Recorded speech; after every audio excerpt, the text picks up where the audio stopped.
Kalau dari penelusuran kami ya, memang awalnya nama Agung Sedayu ini gitu ya, itu sudah keluar dari penuturan kawan-kawan nelayan gitu.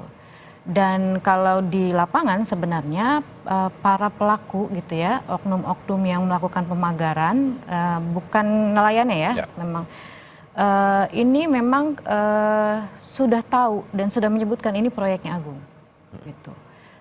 Proyeknya Aguan gitu istilahnya. Tahun berapa itu?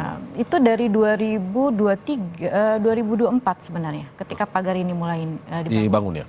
Jadi nelayan ini sebenarnya sudah tahu gitu, tapi masalahnya adalah mereka kan tidak tahu melapor kemana. Bukan tidak tahu melapor kemana ya, mereka lapor misalkan ke tingkat desa gitu ya, aparat desa. Kita bisa lihat bagaimana dalam dinamika perdebatan beberapa satu minggu terakhir lah. Kita tahu bahwa posisi di tingkat desa pun sudah pro-nya kemana gitu. Jadi itu yang membuat nelayan ini kesulitan gitu. Sehingga ada terpecah itu ya? Betul.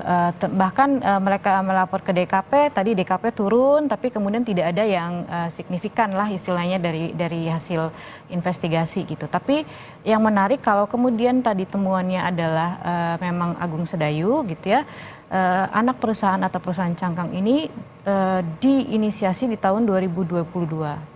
2022 ini kemungkinan terbesar adalah bagaimana pemerintah provinsi itu melakukan integrasi tata ruang laut dan darat.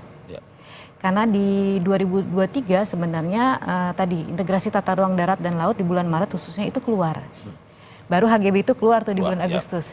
Jadi ada sebenarnya timeline waktu gitu yang berhubungan ya. Ya memang nyambung gitu. Jadi memang perusahaan dulu disiapin sembari kemudian diperbaiki tuh versi mereka ya RT RW-nya supaya ada ruangnya, kemudian baru disahkan keluar HGB gitu. Itu jelas semua terang. Baru kemudian di 2024 pagar ya dibangun. Gitu.